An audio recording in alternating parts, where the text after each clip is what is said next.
तो ये वीडियो है फॉर चैप्टर सरफेस केमिस्ट्री और इसमें हम पढ़ेंगे सरफेस केमिस्ट्री के बारे में।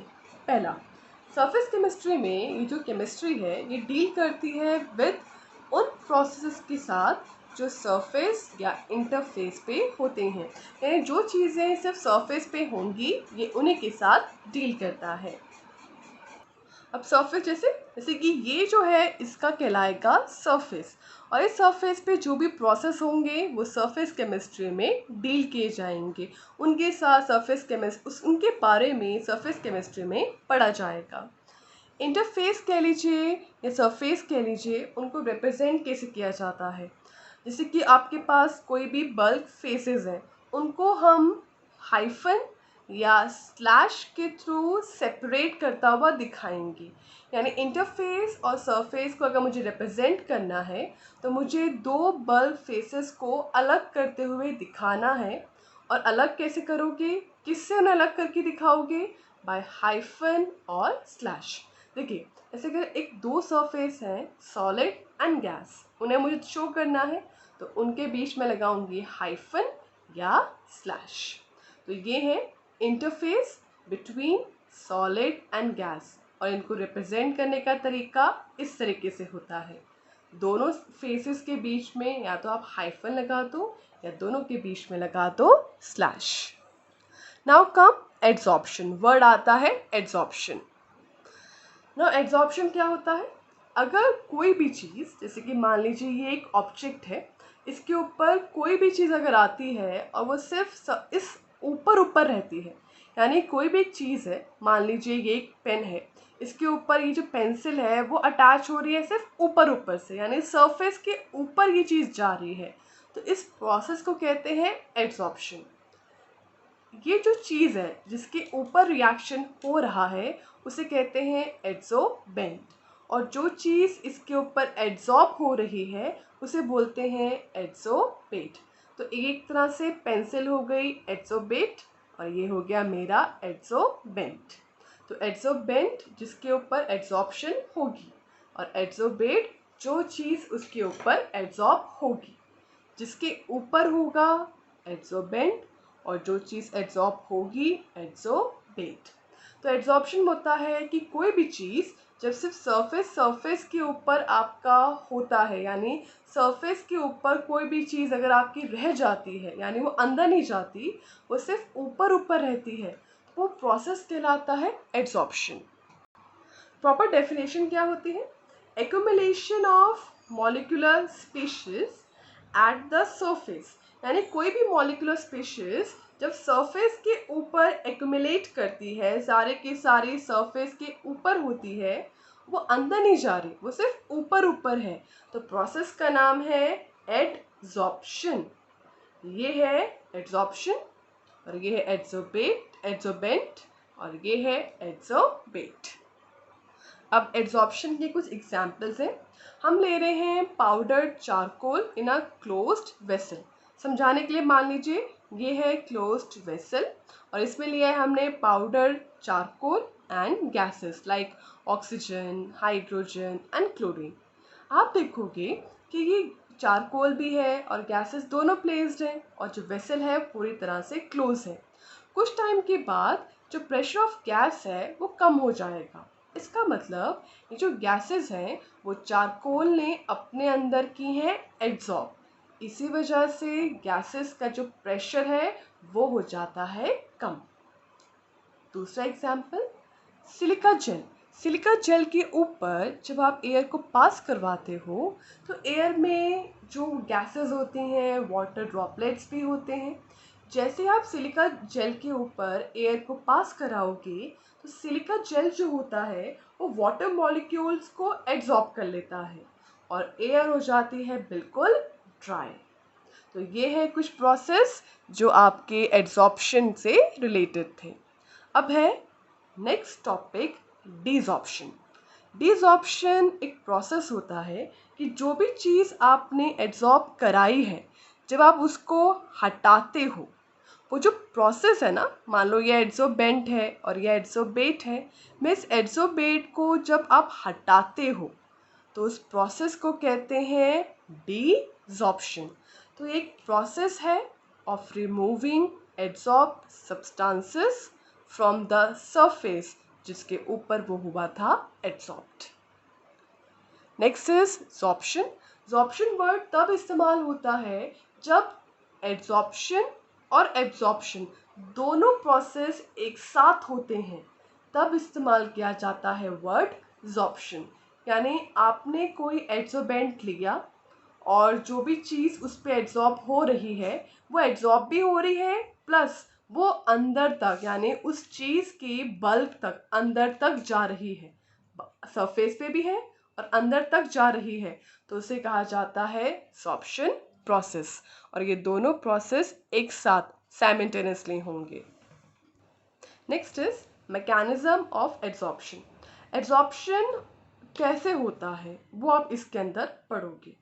देखिए, अब जो आपके एड्सोर्बेंट हैं, एड्सोर्बेंट के surface particle they are not in same environment at particle inside the bulb. इसका मतलब क्या होता है? देखिए, ये मान लीजिए आपका एड्सोर्बेंट है, ठीक है।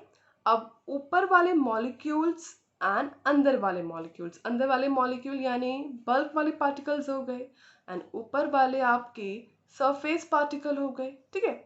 अब जो दोनों का एनवायरनमेंट है वो काफ़ी अलग होता है। सरफेस के पार्टिकल्स यहाँ पर है, ठीक है। अब सरफेस के पार्टिकल के नीचे तो उसी के जैसे पार्टिकल्स हैं, बट ऊपर तो उसके जैसे पार्टिकल नहीं है, तो यानी इसके सिर्फ एक साइड पार्टिकल्स हैं इसके जैसे, बट दूसरी साइड पार्टिकल्स इसके जैसे नहीं हैं। पर जो बल्क वाले हैं उनके ऊपर नीचे साइड में हर जगह उसके जैसे मॉलिक्यूल प्रेजेंट हैं। तो इसका एनवायरनमेंट और सरफेस वाले का environment, bulk particle and surface particle दोनों के एनवायरनमेंट में काफ़ी ज़्यादा डिफरेंस है, और इसी डिफरेंसेस की वजह से एब्जॉर्प्शन आता है ना। जो बल्क वाले पार्टिकल्स होते हैं उनके आसपास उनके जैसे पार्टिकल प्रेजेंट होते हैं, तो जो बल्क पार्टिकल होता है इनके ऊपर जो फोर्सेस लगते हैं वो बिल्कुल बैलेंस्ड लगते हैं, क्योंकि हर जगह उसके हर साइड पे पार्टिकल्स हैं और सारे पार्टिकल उसके ऊपर इक्वली फोर्स डालेंगे, तो उसके फोर्सेस होते हैं बैलेंस्ड।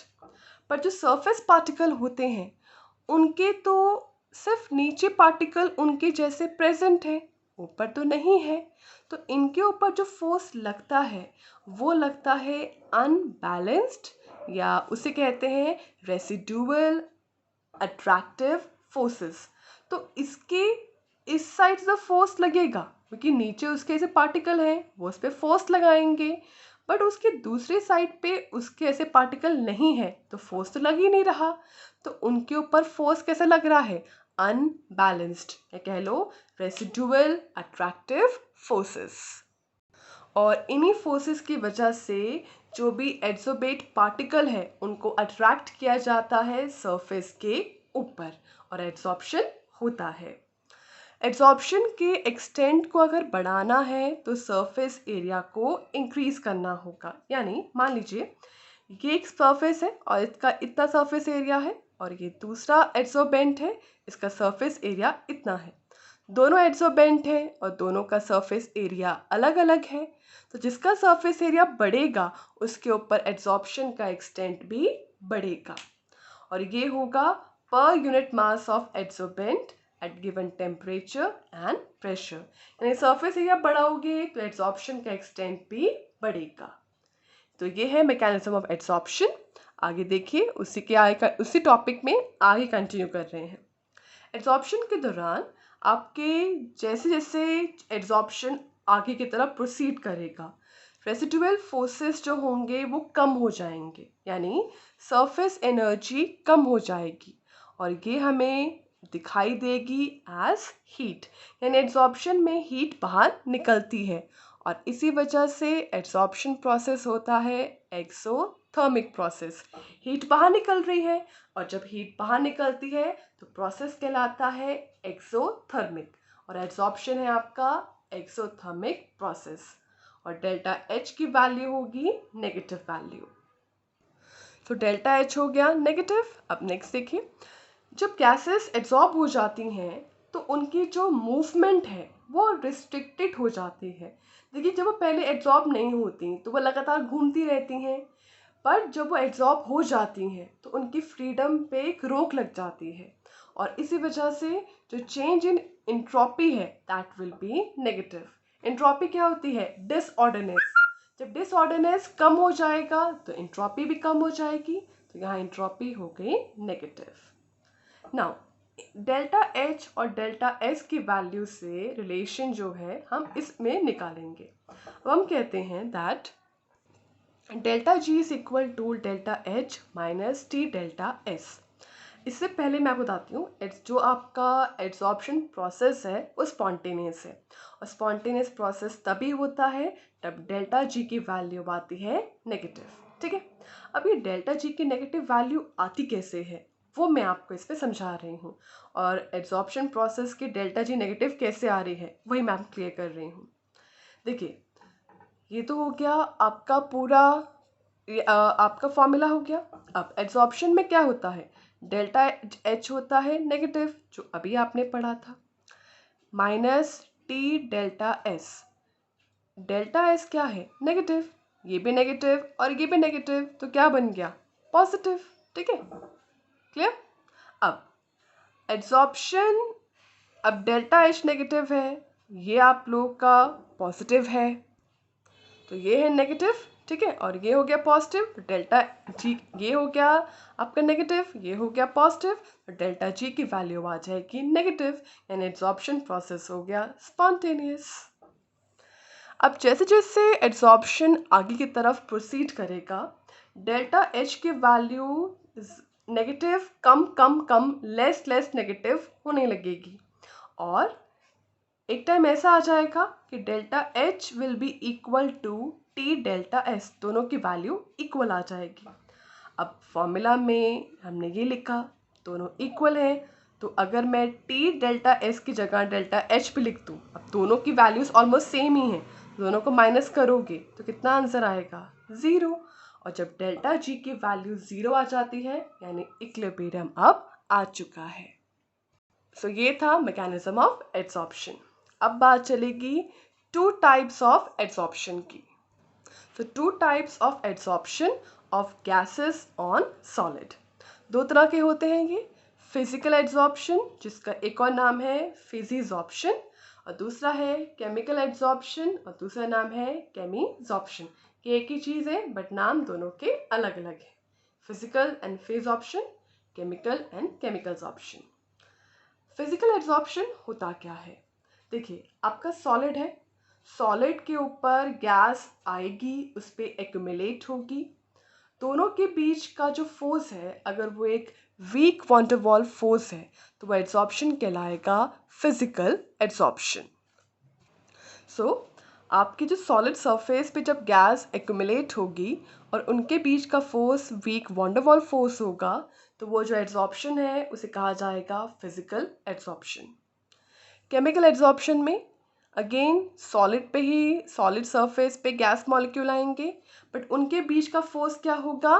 केमिकल बॉन्ड होगा, उनके बीच में केमिकल बॉन्ड बनेगा, और उस एड्सॉर्प्शन को कहेंगे केमिकल एड्सॉर्प्शन। अब केमिकल बॉन्ड कोवलेंट या आयनिक कोई भी हो सकते हैं। सो फिजिकल एड्सॉर्प्शन में आपके वॉन डर वाल फोर्सेस होते हैं, और केमिकल एड्सॉर्प्शन में आपके केमिकल बॉन्ड होते हैं।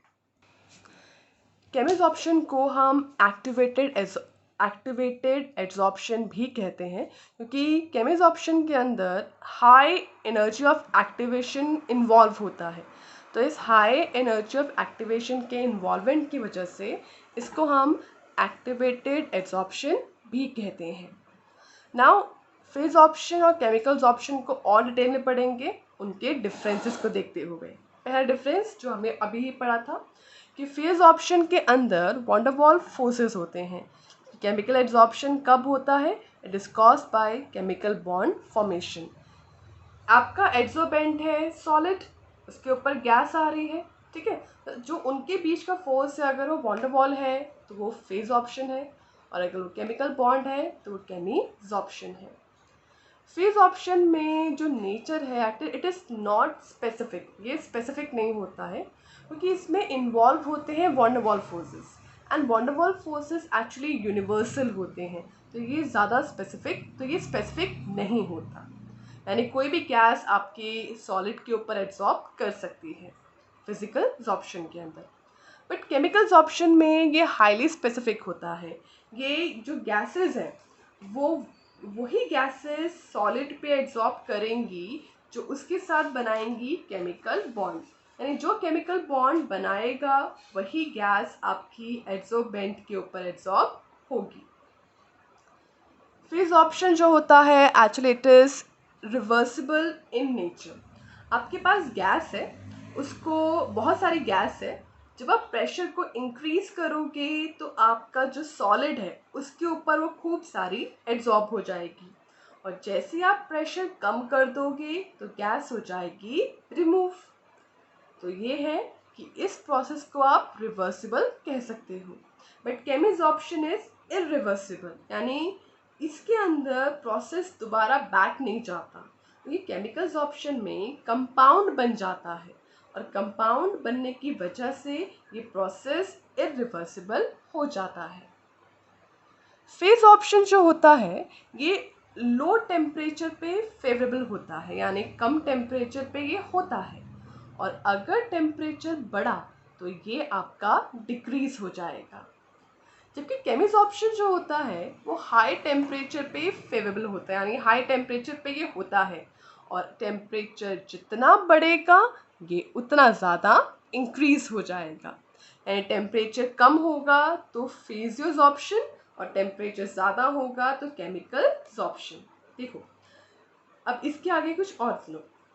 फेज ऑप्शन जो होता है ये होता है एट लो टेम्परेचर, और ये may change into chemisorption at high temperature. Next difference देखो, फेज ऑप्शन में कुछ खास एक्टिवेशन एनर्जी की ज़रूरत नहीं होती, बट इसमें अगर ज़रूरत पड़ती है तो हाई एक्टिवेशन एनर्जी की ज़रूरत पड़ती है। अब जो एब्जॉर्प्शन प्रोसेस है वो क्या होता है, एक्सोथर्मिक, बट इसमें जो एंथैल्पी ऑफ एब्जॉर्प्शन है वो बहुत कम होती है, जबकि इसमें काफ़ी ज़्यादा होती है। वैल्यूज़ मैंने लिखी हैं 20 to 40 किलो जूल पर मोल या 80 to 240 किलो जूल पर मोल। तो ये है इनके बारे में इतना। आगे और सुनिए।